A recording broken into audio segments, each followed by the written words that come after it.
RSS ಚಟುವಟಿಕೆ ban ಕುರಿತು ಸಚಿವ ಪ್ರಿಯಾಂಕ್ ಖರ್ಗೆ ಸಿಎಂಗೆ ಪತ್ರ ಬರೆದಿರೋ ವಿಚಾರಕ್ಕೆ ಬಿಜೆಪಿ ನಾಯಕರು ಸಿಡಿದೆದ್ದಿದ್ದಾರೆ. ಸಿಟಿ ರವಿ ಮಾತಾಡಿ ಆರ್ಎಸ್ಎಸ್ ಕಾಂಗ್ರೆಸ್ಗೆ ತಡೆಗೋಡೆಯಾಗಿದೆ.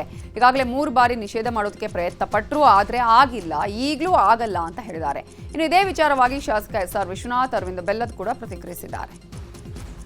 ರಾಷ್ಟ್ರೀಯ ಸ್ವಯಂ ಸೇವಕ ಸಂಘ ಸಾಂವಿಧಾನಿಕ ಮಾರ್ಗದಲ್ಲಿ ನಂಬಿಕೆ ಇಟ್ಟಿದೆ, ಸಾಂವಿಧಾನಿಕ ಸಂಸ್ಥೆಗಳ ಮೇಲೂ ನಂಬಿಕೆ ಇಟ್ಟಿದೆ, ಸಂಘಟಿತವಾಗುವಂಥ ಅಧಿಕಾರವನ್ನು ಕೊಡುತ್ತೆ. ಸಂವಿಧಾನ ಬಾಹಿರ ಅಲ್ಲ, ಇದು ಮೊದಲನೇದು ಅಲ್ಲ, ಕಡೆಯವರು ಅಲ್ಲ. ಬಹಳ ಸಾರಿ ಪ್ರಯತ್ನ ಮಾಡಿ ವಿಫಲರಾಗಿದ್ದಾರೆ. ಸಂವಿಧಾನ ಬಾಹಿರವಾಗಿದ್ದರೆ ಇಷ್ಟೊತ್ತಿಗೆ ನಿಷೇಧ ಮಾಡಿಬಿಡೋರು. ಬೇರೆ ಬೇರೆ ರೀತಿಯಲ್ಲಿ ಭಾರತವನ್ನು ಒಡಿಬೇಕು ಅನ್ನುವಂಥ ಸಂಚು ಹೊಸದೇನಲ್ಲ. ಅಂಥ ಸಂಚನ್ನು ವಿಫಲಗೊಳಿಸುವ ಕೆಲಸವನ್ನು ರಾಷ್ಟ್ರೀಯ ಸ್ವಯಂ ಸೇವಕ ಸಂಘದ ಸ್ವಯಂ ಸೇವಕರು ಮಾಡ್ತಾ ಇದ್ದಾರೆ. 3 ಬಾರಿ ವಿಫಲರಾಗಿದ್ದಾರೆ, 4ನೇ ಬಾರಿನೂ ವಿಫಲರಾಗ್ತಾರೆ. ನಾವು ಕಾನೂನಾತ್ಮಕವಾಗಿ, ಸಂವಿಧಾನಾತ್ಮಕವಾಗಿ ಪ್ರಜಾಪ್ರಭುತ್ವದ ದೇಶಭಕ್ತಿಯ ಪರವಾಗಿ ಮಾತಾಡಿದವ್ರಿಗೆ ಇವರಿಗೆ ಎಲ್ಲೋ ಒಂದು ಕಡೆ ಉರಿ ಹತ್ತುವಂಥದ್ದೇ. ದೇಶ ವಿರೋಧಿಗಳಿಗೆ ಇವತ್ತುವರೆಗೂ ಅವ್ರು ಮಾತಾಡ್ತಾ ಇಲ್ಲ. ಈದ್ ಮಿಲಾದ್ ಮೆರವಣಿಗೆಗಳನ್ನು ಎಲ್ಲಿ ಬೇಕಾದರೂ ಹೋಗ್ಬೋದು, ಪ್ರಾರ್ಥನೆಗಳನ್ನು ರಸ್ತೆಗಳಲ್ಲಿ ಕೂಡ ಮಾಡಿದ್ರು ಕೂಡ ಅವಕಾಶವನ್ನು ಮಾಡಿಕೊಡ್ತಕ್ಕಂಥದ್ದು ಮಾಡ್ತಾ ಇದ್ದಾರೆ. ತಾರತಮ್ಯ ಯಾಕೆ ಮಾಡ್ತೀರಿ? ನಾವು ಮೂಲ ಹಿಂದೂಗಳು ಈ ದೇಶದಲ್ಲಿ. ಇನ್ನೂ ರಾಷ್ಟ್ರೀಯ ಸ್ವಯಂ ಸೇವಕ ಸಂಘದ ಸಹವಾಸ ಗೊತ್ತಿಲ್ಲ, ಸುಮ್ಮನೆ ಇರ್ತಾರೆ ಅವ್ರ ಪಾಡ್ಗೆ ಅವ್ರ ಕೆಲಸ ಮಾಡಿಕೊಂಡು. ಅವ್ರನ್ನೇನಾದ್ರೂ ಕೆಣಕಿದ್ರೆ ಮಾತ್ರ ನಿಮ್ಮ ಬುಡಕ್ಕೆ ಕೈ ಇಡ್ತಾರೆ. ಇವರು ಎಲ್ಲ ಲೆಫ್ಟಿಸ್ಟ್ಗಳು. ನಮ್ಮ ಸಿದ್ದರಾಮಯ್ಯ ಏನದಾರಲ್ಲ, ಇವರು ಅಲ್ಟ್ರಾ ಲೆಫ್ಟಿಸ್ಟು. ಇವ್ರದ್ದು ಉದ್ದೇಶನ ನಾ ಹೇಳಿದ್ನಲ್ಲ, ನಿಜವಾಗಿ ಇವತ್ತು ರೈತರ ಭಾವನೆ ಐತಿ, ರೈತರೆಲ್ಲ ಕಡೆ ಕಣ್ಣೀರು ಸುರಿಸಾತಾರ. ಅದ್ರದ್ದು ಗಮನ ಬೇರೆ ಕಡೆ ಸೆಳ್ಸಕ್ಕಿಂತ ಗದ್ದಲ ಎಬ್ಬಿಸ್ಕೊಂತ, ಅನಾವಶ್ಯಕ ಗದ್ದಲ ಎಬ್ಬಿಸ್ಕೊಂತ ಕುತ್ಕೊಳ್ಳೋದು.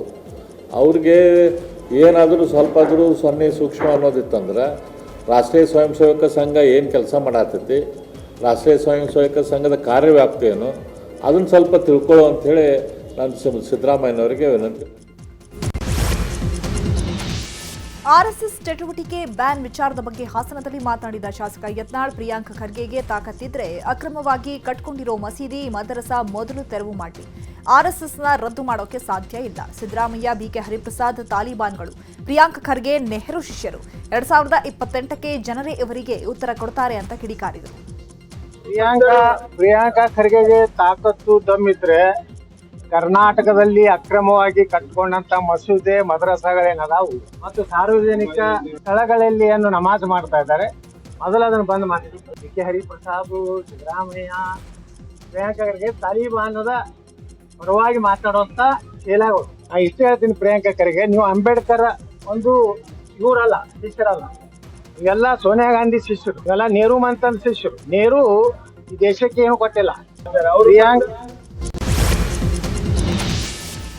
ಆರ್ಎಸ್ಎಸ್ ನಿರ್ಬಂಧ ವಿಚಾರಕ್ಕೆ ಸಂಬಂಧಪಟ್ಟ ಹಾಗೆ ಸಚಿವ ಪ್ರಿಯಾಂಕ್ ಖರ್ಗೆಗೆ ಬೆದರಿಕೆ ಕರೆಗಳು ಬರ್ತಿವೆಯಂತೆ. ಈ ಬಗ್ಗೆ ಎಕ್ಸ್ನಲ್ಲಿ ಸಚಿವ ಪ್ರಿಯಾಂಕ್ ಖರ್ಗೆ ಮಾಹಿತಿ ಹಂಚಿಕೊಂಡಿದ್ದಾರೆ. ನನಗೆ ಮತ್ತು ನನ್ನ ಕುಟುಂಬಕ್ಕೆ ಕಳೆದ 2 ದಿನಗಳಿಂದ ಬೆದರಿಕೆ ಕರೆಗಳು ಬರ್ತಿವೆ, ಆದರೆ ನಾನು ಇದರಿಂದ ವಿಚಲಿತನಾಗಲ್ಲ. ಬೆದರಿಕೆ, ನಿಂದನೆಗಳು ನನ್ನನ್ನು ಮೌನವಾಗಿರಿಸಿವೆ ಅಂದುಕೊಂಡ್ರೆ ಅದು ಅವರ ತಪ್ಪು ಅಂತ ಹೇಳಿದ್ದಾರೆ. ಆರ್ಎಸ್ಎಸ್ ಮುಟ್ಟಿದ್ರೆ ಭಸ್ಮ ಆಗ್ತಾರೆ ಅನ್ನುವ ಬಿಜೆಪಿ ನಾಯಕರ ಹೇಳಿಕೆಗೆ ಸಚಿವ ಎಂಬಿ ಪಾಟೀಲ್ ಟಾಂಗ್ ಕೊಟ್ಟಿದ್ದಾರೆ. ಯಾರನ್ನ ಭಸ್ಮ ಮಾಡ್ತಾರೆ, ಭಸ್ಮ ಮಾಡೋಕೆ ಇವರು ಯಾರು, ಭಸ್ಮ ಮಾಡೋನ್ ಮೇಲಿದ್ದಾನೆ ಅಂತ ಹೇಳಿದ್ದಾರೆ. ಆರ್ಎಸ್ಎಸ್ ಚಟುವಟಿಕೆ ಬ್ಯಾನ್ ಪ್ರಸ್ತಾಪ ವಿಚಾರ ವಿವಾದಕ್ಕೆ ತಿರುಗಿತು. ಮಂಡ್ಯದಲ್ಲಿ ಬಿಜೆಪಿ ಕಾರ್ಯಕರ್ತರು ಸಿಡಿದೆದ್ದಿದ್ದಾರೆ. ನಗರದ ಅಂಚೆ ಕಚೇರಿ ಬಳಿ ಐ ಲವ್ ಆರ್ಎಸ್ಎಸ್ ಅಭಿಯಾನ ಮಾಡಿದ್ದಾರೆ. ಯಾರು ಭಾರತವನ್ನ ಪ್ರೀತಿಸ್ತಾರೋ ಅವರು ಆರ್ಎಸ್ಎಸ್ ಅನ್ನ ಪ್ರೀತಿಸ್ತಾರೆ ಅಂತ ಪ್ಲೇ ಕಾರ್ಡ್ ಹಿಡಿದು ಅಭಿಯಾನ ನಡೆಸಲಾಗಿದೆ. ಸ್ಕೂಟರ್, ಕಾರ್, ಆಟೋಗಳಿಗೆ ಸ್ಟಿಕ್ಕರ್ ಅಂಟಿಸಿ ಸಚಿವ ಪ್ರಿಯಾಂಕ್ ಖರ್ಗೆ ವಿರುದ್ಧ ಆಕ್ರೋಶವನ್ನ ವ್ಯಕ್ತಪಡಿಸಿದ್ದಾರೆ.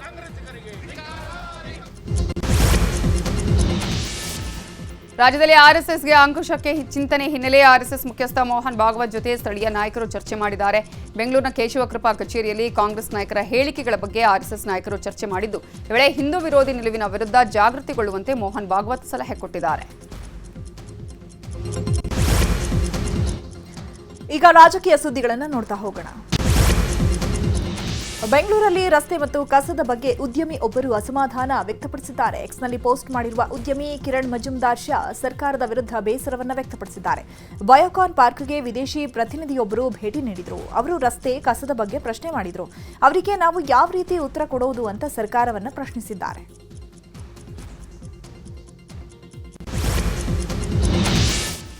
ಕಿರಣ್ ಮಜುಮ್ದಾರ್ ಶಾ ಹೇಳಿಕೆಗೆ ಡಿಸಿಎಂ ಡಿಕೆ ಶಿವಕುಮಾರ್ ತಿರುಗೇಟು ಕೊಟ್ಟಿದ್ದಾರೆ. ಎಕ್ಸ್ನಲ್ಲಿ ಪೋಸ್ಟ್ ಮಾಡಿರೋ ಡಿಕೆಶಿ, ಬೆಂಗಳೂರನ್ನು ಒಡೆಯುವ ಬದಲು ಒಟ್ಟಾಗಿ ಕಟ್ಟೋಣ, ಇದು ಸಾಮೂಹಿಕ ಪ್ರಯತ್ನಕ್ಕೆ ಅರ್ಹವಾಗಿದೆ, ನಿರಂತರ ಟೀಕೆಗೆ ಅಲ್ಲ ಅಂತ ಕೌಂಟರ್ ಕೊಟ್ಟಿದ್ದಾರೆ. ಇದೇ ವಿಚಾರವಾಗಿ ಸಚಿವ ಪ್ರಿಯಾಂಕ್ ಖರ್ಗೆಯೂ ಮಾತಾಡಿದ್ದಾರೆ. 1.5 ತಿಂಗಳಿಂದ ಅನಿರೀಕ್ಷಿತವಾಗಿ ಮಳೆಯಾಗ್ತಿದೆ. ಎಲ್ಲ ರಿಪೇರಿ ಮಾಡೋದಕ್ಕೆ ಟೈಮ್ ಬೇಕಾಗುತ್ತೆ. ಉದ್ಯಮಿಗಳದ್ದು ಅವರದ್ದೇ ಆದ ಕೊಡುಗೆ ಇದೆ. ಅವರು ಫೋನ್ ಮಾಡಿ ನಮ್ಮ ಬಳಿ ಮಾತಾಡಬಹುದು. ಎಲ್ಲರೂ ಅವರವರ ಪಾತ್ರ ನಿರ್ವಹಿಸಿದ್ರೆ ರಾಜ್ಯಕ್ಕೆ ಒಳ್ಳೆಯದು ಅಂತ ಹೇಳಿದ್ದಾರೆ. ಇನ್ನು ಕಿರಣ್ ಮಜುಮ್ದಾರ್ ಶಾ ಪೋಸ್ಟ್ ಬಗ್ಗೆ ಸಚಿವ ಎಂಬಿ ಪಾಟೀಲ್ ಅಸಮಾಧಾನ ಹೊರಹಾಕಿದ್ದಾರೆ. ಕಿರಣ್ ಮಜುಮ್ದಾರ್ ಶಾ ಬೆಂಗಳೂರಿಗೆ ಸಾಕಷ್ಟು ಕೊಡುಗೆ ಕೊಟ್ಟಿದ್ದಾರೆ. ಬೆಂಗಳೂರು ಕೂಡ ಅವರಿಗೆ ಎಲ್ಲವನ್ನ ಕೊಟ್ಟಿದೆ. ಈ ರೀತಿ ಪದೇ ಪದೇ ಮಾತನಾಡೋ ಉದ್ದೇಶವಾದ್ರೆ ಏನು ಅಂತ ಪ್ರಶ್ನಿಸಿದ್ದಾರೆ.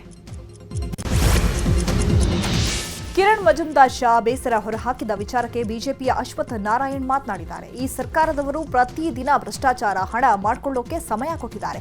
ಬೆಂಗಳೂರಲ್ಲಿ ಎಲ್ಲಿ ನೋಡಿದ್ರೂ ಕತ್ತಲು, ಕಸ, ಗುಂಡಿ, ಅವ್ಯವಸ್ಥೆಯಾಗಿದೆ. ನಿಜಕ್ಕೂ ನಮಗೆ ಅವಮಾನ, ನಾಡಿನ ಜನಕ್ಕೆ ಅನ್ಯಾಯ ಮಾಡ್ತಿದ್ದಾರೆ ಅಂತ ಆಕ್ರೋಶವನ್ನ ವ್ಯಕ್ತಪಡಿಸಿದರು.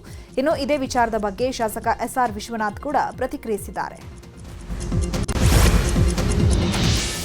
ಮಂತ್ರಿ ಸ್ಥಾನದಿಂದ ವಜಾಗೊಂಡ ಹಿನ್ನೆಲೆ ಹೈಕಮಾಂಡ್ಗೆ ಮಾಜಿ ಸಚಿವ ಕೆಎನ್ ರಾಜಣ್ಣ ಪತ್ರ ಬರೆದಿದ್ದು, ಈ ಬಗ್ಗೆ ಮಾತನಾಡಿರೋ ಕೆಎನ್ ರಾಜಣ್ಣ, ಹೈಕಮಾಂಡ್ಗೆ ತುಂಬಾ ದಿನಗಳಿಂದ ಪತ್ರ ಬರೀತಾ ಇದ್ದೇನೆ. ಸಮಯಾವಕಾಶ ಕೋರಿ 1 ಡಜನ್ ಪತ್ರ ಬರೆದಿದ್ದೇನೆ. ಸಮಯ ಸಿಕ್ಕ ಬಳಿಕ ವಜಾ ಯಾಕಾಯಿತು, ಏನಾಯಿತು ಅನ್ನೋದ್ರ ಬಗ್ಗೆ ವಿಸ್ತೃತವಾಗಿ ಮಾತಾಡ್ತೇನೆ ಅಂತ ಹೇಳಿದ್ದಾರೆ. ಇನ್ನು ಸಿಎಂ ಕುರ್ಚಿ ವಿಚಾರವಾಗಿ ಸಿದ್ದರಾಮಯ್ಯ ಹಾಗೂ ಡಿಕೆಶಿ ಗೊಂದಲದ ಹೇಳಿಕೆ ವಿಚಾರವಾಗಿಯೂ ಮಾಜಿ ಸಚಿವ ಕೆಎನ್ ರಾಜಣ್ಣ ಪ್ರತಿಕ್ರಿಯಿಸಿದ್ದಾರೆ. Siddaramaiah is A not A nominated CM, is A elected chief minister ಅಂತ ಡಿಸಿಎಂ ಡಿಕೆಶಿಗೆ ಟಾಂಗ್ ಕೊಟ್ಟಿದ್ದಾರೆ.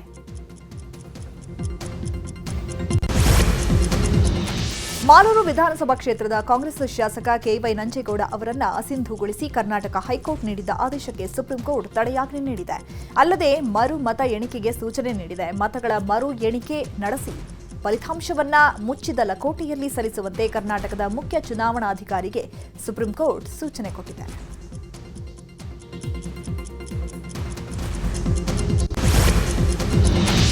ಉಡುಪಿಯಲ್ಲಿ ಹಾಸ್ಯ ನಟ ರಾಜು ತಾಳಿಕೋಟಿಗೆ ಚಿಕಿತ್ಸೆ ನೀಡಿದ್ದ ವೈದ್ಯರು ರಿಯಾಕ್ಷನ್ ಕೊಟ್ಟಿದ್ದಾರೆ. ಹಾರ್ಟ್ ಅಟ್ಯಾಕ್ ಆಗಿ ಹಾರ್ಟ್ ಕಂಪ್ಲೀಟ್ ವೀಕ್ ಆಗಿತ್ತು, ಬಿಪಿ ಸಂಪೂರ್ಣ ಡೌನ್ ಆಗಿತ್ತು, ಶುಗರ್, ಬಿಪಿ, ಕೊಲೆಸ್ಟ್ರಾಲ್ ಸಮಸ್ಯೆ ಇತ್ತು. ಚಿಕಿತ್ಸೆಗೆ ರಾಜು ತಾಳಿಕೋಟಿ ಅವರ ದೇಹ ಸ್ಪಂದಿಸ್ತಾ ಇರಲಿಲ್ಲ ಅಂತ ಮಣಿಪಾಲ ಕೆಎಂಸಿ ಹೃದ್ರೋಗ ತಜ್ಞ ಡಾಕ್ಟರ್ ಟಾಮ್ ದೇವಸ್ಯ ಮಾಹಿತಿ ನೀಡಿದ್ದಾರೆ.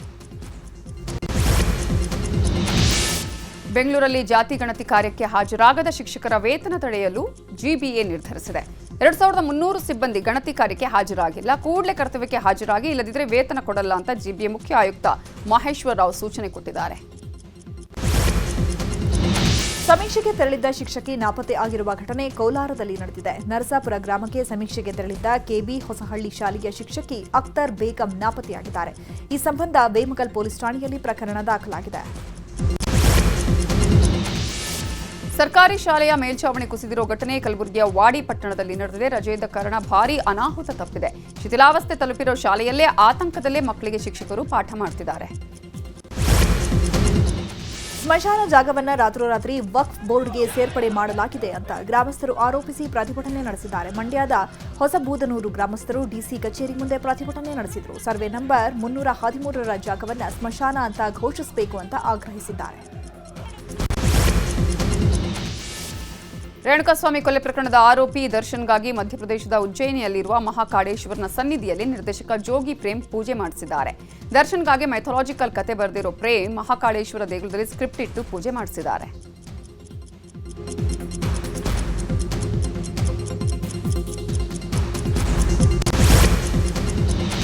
ಹಾಸನದ ಹಾಸನಾಂಬೆ ದರ್ಶನಕ್ಕೆ ಭಕ್ತ ಸಾಗರವೇ ಹರಿದು ಬರ್ತಿದೆ. ಇವತ್ತು ಮಗು ಜೊತೆ ನಟ ವಸಿಷ್ಠ ಸಿಂಹ ಹಾಗೂ ನಟಿ ಹರಿಪ್ರಿಯಾ ದಂಪತಿ ಆಗಮಿಸಿ ಹಾಸನಾಂಬೆಯ ದರ್ಶನ ಪಡೆದಿದ್ದಾರೆ. ಹಾಸನಾಂಬ ದರ್ಶನೋತ್ಸವ ಸರಾಗವಾಗಿ ನಡೀತಾ ಇದ್ದು, ಇವತ್ತು ಮತ್ತೆ ಉಸ್ತುವಾರಿ ಸಚಿವ ಕೃಷ್ಣ ಭೈರೇಗೌಡ ದೇಗುಲದ ಸುತ್ತ ಪರಿಶೀಲಿಸಿದರು. ಇವತ್ತು ಕೂಡ ಹಾಸನಾಂಬ ನೋಡಲು ಸಹಸ್ರಾರು ಭಕ್ತರು ಆಗಮಿಸಿದ್ದಾರೆ. ಹೀಗಾಗಿ ವ್ಯವಸ್ಥೆ ಕುರಿತು ಇವತ್ತು ಕೂಡ ಪರಿಶೀಲನೆ ನಡೆಸಿದರು. ಅಲ್ಲದೆ ವ್ಯವಸ್ಥೆ ಕುರಿತು ಸಾರ್ವಜನಿಕರಿಂದಲೂ ಮಾಹಿತಿ ಪಡೆದುಕೊಂಡಿದ್ದಾರೆ. ಬಳಿಕ ಮಾಧ್ಯಮಗಳಿಗೆ ಮಾತನಾಡಿದ ಅವರು, ಬೆಳಗ್ಗೆಯಿಂದ ಇಲ್ಲಿವರೆಗೆ 1.22 ಲಕ್ಷ ಭಕ್ತರು ದರ್ಶನ ಪಡೆದಿದ್ದಾರೆ. ಹೀಗಾಗಿ 7.5 ಕಿಲೋಮೀಟರ್ವರೆಗೂ ಬ್ಯಾರಿಕೇಡ್ ಹಾಕಿ ವ್ಯವಸ್ಥೆ ಮಾಡಲಾಗಿದೆ. ದೇಗುಲದ ಬಳಿ ಕುಡಿಯುವ ನೀರು, ಪ್ರಸಾದ, ಮಜ್ಜಿಗೆ ವ್ಯವಸ್ಥೆ ಮಾಡಿದ್ದೇವೆ. ನಾಳೆ ಮತ್ತಷ್ಟು ಭಕ್ತರು ಬರುವ ಸಾಧ್ಯತೆ ಇದೆ ಅಂತ ಹೇಳಿದರು.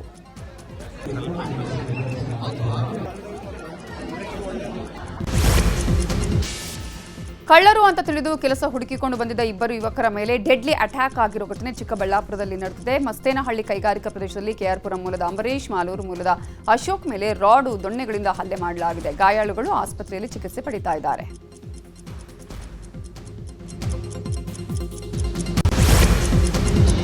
ಮಂಗಳೂರಿನ ಮೂಡಬಿದಿರೆ ಪೊಲೀಸರ ಸಮಯ ಪ್ರಜ್ಞೆಯಿಂದ ಗ್ಯಾಂಗ್ ರೇಪ್ ಆಗುವುದು ತಪ್ಪಿದೆ. ನಿನ್ನೆ ಸಂಜೆ ನಿಡ್ಡೂಡಿ ಎಂಬಲ್ಲಿ ಪೊಲೀಸರು ಅವರನ್ನ ರಕ್ಷಣೆ ಮಾಡಿದ್ದಾರೆ.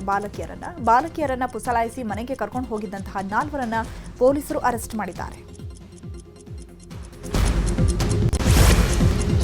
ಬಿಹಾರದ ವಿಧಾನಸಭಾ ಚುನಾವಣೆಗೆ ಬಿಜೆಪಿ ತನ್ನ ಅಭ್ಯರ್ಥಿಗಳ ಮೊದಲ ಪಟ್ಟಿಯನ್ನು ಪ್ರಕಟ ಮಾಡಿದೆ. ಬಿಜೆಪಿ 71 ಕ್ಷೇತ್ರಗಳಿಗೆ ಅಭ್ಯರ್ಥಿಗಳ ಹೆಸರು ಘೋಷಣೆ ಮಾಡಿದೆ. ತಾರಾಪುರ ಕ್ಷೇತ್ರದಿಂದ ಡಿಸಿಎಂ ಸಾಮ್ರಾಟ್ ಚೌಧರಿ ಕಣಕ್ಕೆ ಇಳಿಯಲಿದ್ದು, ಸ್ಪೀಕರ್ ನಂದಕಿಶೋರ್ ಯಾದವ್ ಅವರಿಗೆ ಟಿಕೆಟ್ ಕೈತಪ್ಪಿದೆ. ಬಿಹಾರದಲ್ಲಿ ವಿಧಾನಸಭಾ ಚುನಾವಣೆಯ ಟಿಕೆಟ್ಗಾಗಿ ಜೆಡಿಯು ಶಾಸಕ ಗೋಪಾಲ್ ಮಂಡಲ್ ಸಿಎಂ ಮನೆ ಮುಂದೆ ಧರಣಿ ಕೂತಿದ್ದಾರೆ. ಟಿಕೆಟ್ ಪಡೆಯೋದಕ್ಕೆ ಸಿಎಂ ನಿತೀಶ್ ಕುಮಾರ್ ಅವರನ್ನು ಭೇಟಿಯಾಗಲು ಸಿಎಂ ನಿವಾಸದ ಮುಂದೆ ಏಕಾಂಗಿ ಪ್ರತಿಭಟನೆ ಮಾಡಿದ್ದಾರೆ.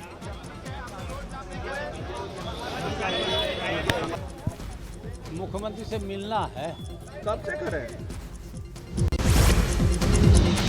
ಮಹಾರಾಷ್ಟ್ರದಲ್ಲಿ 60 ನಕ್ಸಲರು ಶರಣಾಗತಿಯಾಗಿದ್ದಾರೆ. ನಕ್ಸಲ್ ಮುಖಂಡ ವೇಣುಗೋಪಾಲ್ ನೇತೃತ್ವದಲ್ಲಿ ಶರಣಾಗತರಾಗಿದ್ದಾರೆ.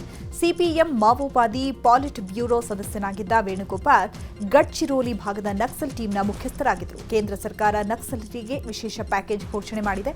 ಈ ಬೆನ್ನಲ್ಲೇ ನಕ್ಸಲರು ಶರಣಾಗಿದ್ದಾರೆ. ಶಸ್ತ್ರಾಸ್ತ್ರಗಳೊಂದಿಗೆ ನಾವು ಶರಣಾಗ್ತೇವೆ ಅಂತ ಸೆಪ್ಟೆಂಬರ್ನಲ್ಲಿ ವೇಣುಗೋಪಾಲ್ ಪ್ರೆಸ್ ರಿಲೀಸ್ ಮಾಡಿದರು.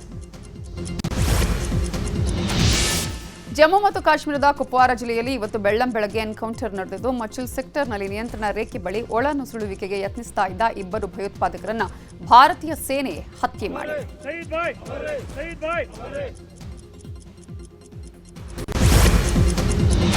ರಾಜಸ್ಥಾನದ ಜೈಸಲ್ಮೇರ್ನಲ್ಲಿ ಚಲಿಸ್ತಾ ಇದ್ದಂತಹ ಖಾಸಗಿ ಬಸ್ ಒಂದು ಭಯಾನಕವಾಗಿ ಹೊತ್ತಿ ಉರಿದಿದೆ. ಪರಿಣಾಮ ಬಸ್ನಲ್ಲಿದ್ದ 10 ರಿಂದ 15 ಪ್ರಯಾಣಿಕರು ಸಜೀವ ದಹನವಾಗಿದ್ದಾರೆ.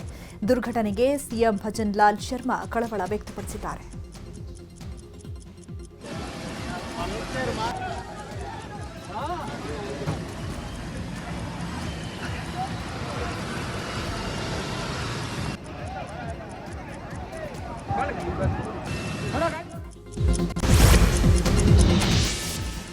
ಪಶ್ಚಿಮ ಬಂಗಾಳದ ದುರ್ಗಾಪುರದಲ್ಲಿ ನಡೆದ ವೈದ್ಯಕೀಯ ವಿದ್ಯಾರ್ಥಿ ಮೇಲಿನ ಅತ್ಯಾಚಾರ ಪ್ರಕರಣದ ತನಿಖೆಯನ್ನು ಪೊಲೀಸರು ತೀವ್ರಗೊಳಿಸಿದ್ದಾರೆ. ಅತ್ಯಾಚಾರ ನಡೆದ ಸ್ಥಳಕ್ಕೆ ಇವತ್ತು ಆರೋಪಿಗಳನ್ನು ಕರೆತಂದು ಪೊಲೀಸರು ಸ್ಥಳ ಮಹಜರು ಮಾಡಿದ್ದಾರೆ. ರಿಲಯನ್ಸ್ ರಿಟೇಲ್ನ ಅವಂತ್ರ ಅನ್ನುವುದು ಸಮಕಾಲೀನ ಸೀರೆಗಳನ್ನು ಖರೀದಿಸಲು ಅತ್ಯುತ್ತಮವಾದ ತಾಣವಾಗಿದೆ. ಆಧುನಿಕ ಭಾರತೀಯ ಮಹಿಳೆಯರ ಉಡುಪುಗಳ ಆಯ್ಕೆಗೆ ಹೇಳಿ ಮಾಡಿಸಿದ ಸ್ಥಳವಾಗಿದ್ದು, ಇದೀಗ ಹೊಸದಾಗಿ ಹಬ್ಬದ ಅಭಿಯಾನ ಶುರು ಮಾಡಲಾಗಿದೆ. ಅವಂತ್ರಾಗೆ ಕಾಂತಾರ ಸಿನಿಮಾದ ರಾಜಕುಮಾರಿ ಹಾಗೂ ಬಹುಭಾಷಾ ನಟಿ ರುಕ್ಮಿಣಿ ವಸಂತ್ ರಾಯಭಾರಿಯಾಗಿದ್ದಾರೆ. ಸೌಂದರ್ಯದ ಖನಿಯಾತ ರುಕ್ಮಿಣಿ ವಸಂತ್ ಅವರು ಶ್ರೀಮಂತಿಕೆ ಮತ್ತು ಸೌಂದರ್ಯದ ಪ್ರತೀಕ ಆವಂತ್ರದ ರೇಷ್ಮೆ ಸೀರೆಯುಟ್ಟು ಮಿರಮಿರ ಮಿಂಚಿದ್ದಾರೆ. 50ಕ್ಕೂ ಹೆಚ್ಚಿನ ಬಗೆಯ ಸೀರೆಗಳನ್ನು ಒಂದೇ ಜಾಗದಲ್ಲಿ ಖರೀದಿ ಮಾಡಬಹುದು. ಸಂಪ್ರದಾಯವನ್ನು ಆಧುನಿಕ ಸ್ಪರ್ಶದ ಜೊತೆಗೆ ಸಂಭ್ರಮಿಸಬೇಕು ಅನ್ನೋದು ಅವಂತ್ರದ ಸಿದ್ಧಾಂತವಾಗಿದೆ. A quiet pause where the joy is not just for the occasion but for the ಅಂತಾರಾಷ್ಟ್ರೀಯ ಮಟ್ಟದಲ್ಲಿ ಏನಾಗ್ತಾ ಇದೆ ಅನ್ನೋದನ್ನು ನೋಡೋಣ ವಿದೇಶ ಸುದ್ದಿಯಲ್ಲಿ. ಮಂಗೋಲಿಯಾ ಅಧ್ಯಕ್ಷ ಖುರೇಲ್ ಸುಖ್ ಉಕ್ನಾ ಅವರು ಭಾರತದ ಪ್ರವಾಸದಲ್ಲಿದ್ದಾರೆ. ದೆಹಲಿಯ ಹೈದರಾಬಾದ್ ಹೌಸ್ನಲ್ಲಿ ಪ್ರಧಾನಿ ನರೇಂದ್ರ ಮೋದಿ ಅವರನ್ನು ಭೇಟಿಯಾಗಿ ನಿಯೋಗ ಮಟ್ಟದ ಮಾತುಕತೆ ಮಾಡಿದ್ದಾರೆ. ಈ ವೇಳೆ ಹಲವು ಒಪ್ಪಂದಗಳಿಗೆ ಉಭಯ ದೇಶಗಳು ಸಹಿ ಹಾಕಿವೆ. ಅಮೆರಿಕ ಅಧ್ಯಕ್ಷ ಟ್ರಂಪ್ ಭಾರತದ ನಾಯಕತ್ವವನ್ನು ಶ್ಲಾಘಿಸಿದ್ದು, ಪ್ರಧಾನಿ ಮೋದಿ ಬಗ್ಗೆ ಮೆಚ್ಚುಗೆಯ ಮಾತುಗಳನ್ನಾಡಿದ್ದಾರೆ. ಪಾಕಿಸ್ತಾನ ಪ್ರಧಾನಿ ಶಹಬಾಜ್ ಶರೀಫ್ ಸಮ್ಮುಖದಲ್ಲೇ ಟ್ರಂಪ್ ಈ ಹೇಳಿಕೆ ನೀಡಿದ್ದಾರೆ. ಅಲ್ಲದೆ ಭಾರತದ ಜತೆಗೂಡಿ ಮುಂದೆ ಸಾಗುವಂತೆ ಪಾಕ್ ಪ್ರಧಾನಿಗೆ ಸೂಚಿಸಿದ್ದಾರೆ. ಹಲವು ಮಕ್ಕಳ ಸಾವಿಗೆ ಕಾರಣವಾಗಿರೋ ಭಾರತದಲ್ಲಿ ತಯಾರಾದ ಕೋಲ್ಡ್ ಡ್ರಿಪ್, ರೆಸ್ಪಿರಿಸ್, ಟಿಆರ್ ಮತ್ತು ರಿಲೈಫ್ ಕೆಮ್ಮು ಸಿರಪ್ಗಳ ಬಗ್ಗೆ ವಿಶ್ವ ಆರೋಗ್ಯ ಸಂಸ್ಥೆ ಎಚ್ಚರಿಕೆ ಕೊಟ್ಟಿದ್ದು, ಭಾರತದ ಈ 3 ಸಿರಪ್ಗಳು ಎಲ್ಲಾದರೂ ಪತ್ತೆಯಾದರೆ ತಿಳಿಸಬೇಕು ಅಂತ ಹೇಳಿ ರಾಷ್ಟ್ರೀಯ ನಿಯಂತ್ರಣ ಪ್ರಾಧಿಕಾರಕ್ಕೆ ಸೂಚಿಸಿದೆ.